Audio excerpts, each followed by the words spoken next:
My name is Laura Halliday-Callum, and I am kitchen coordinator at Lessard House, and I do some work at Innisfree as well. I would say that food is my love language because I like to feed everybody. When we get back to normal someday and people can come and sit and have a coffee and a cookie, at the table in the kitchen, it'll be absolutely wonderful. Even now, I really like it here because I get to see everybody that comes in and out and say hello, and people will say, "Oh, Mom really liked your egg salad yesterday," or potato salad. People have asked me for recipes. People have offered me rhubarb, and it's definitely the heart of the hospice.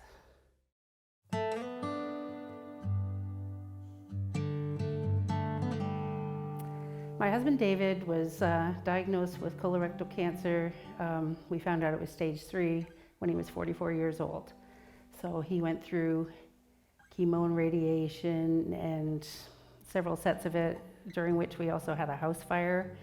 So he decided when we went back into our house that he was going to stop treatment and just enjoy the rest of his life in his new house. So I found it was really interesting because once you tell the hospital that you're not going to do any more treatment, they basically ignore you. So finally we found out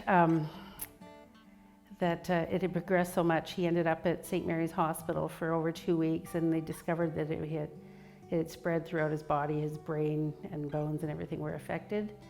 So after 16 long days at St. Mary's Hospital, he came to Lessard. We had toured Freeport and Lessard, and I just had my fingers crossed that he was going to get into Lessard. So I was very overjoyed when I got the phone call that there was a bed for him and that he could move in the next day. And we spent 9 days here. We celebrated my older son's 21st birthday in room 3, had an ice cream cake. And it was funny, the last evening he was here, I called at 10 o'clock and said, how's it going? Oh, it was good. He woke up and we chatted and we shaved him and everything. And then an hour and 40 minutes later, she called and said, "You better come." He had had a stroke. So a couple of hours later, with my 17 and 21-year-old sons, we said goodbye.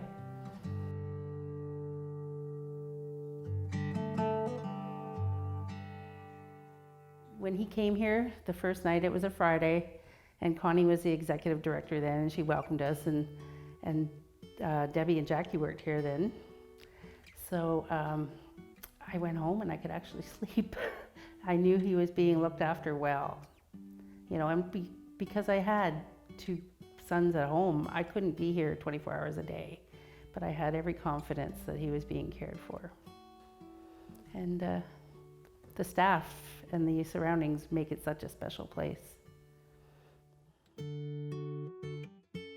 Well, the night that my husband passed, my 21-year-old, who has special needs, decided he was starving, so the nurse made him popcorn in the middle of the night. And, he was out on the couch in the family center because he just couldn't sit there too long. But they were so caring and empathetic, and it's funny because one of our nurses here now was one of my husband's home care nurses when he was at home. So I just feel encircled by love and caring and compassion.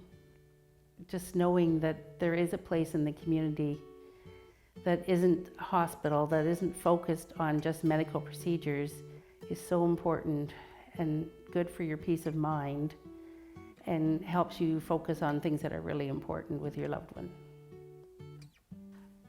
But I loved this place. It was a little bit different back then. They didn't have the soup pots for families or anything, but I remember sitting at a table in the kitchen, having a cookie and a coffee, thinking how nice. I also remember sitting in the sunroom and just enjoying the peace and quiet. And even to this day, when I walk up from the parking lot, you can just sort of feel that peace that envelops you on the grounds.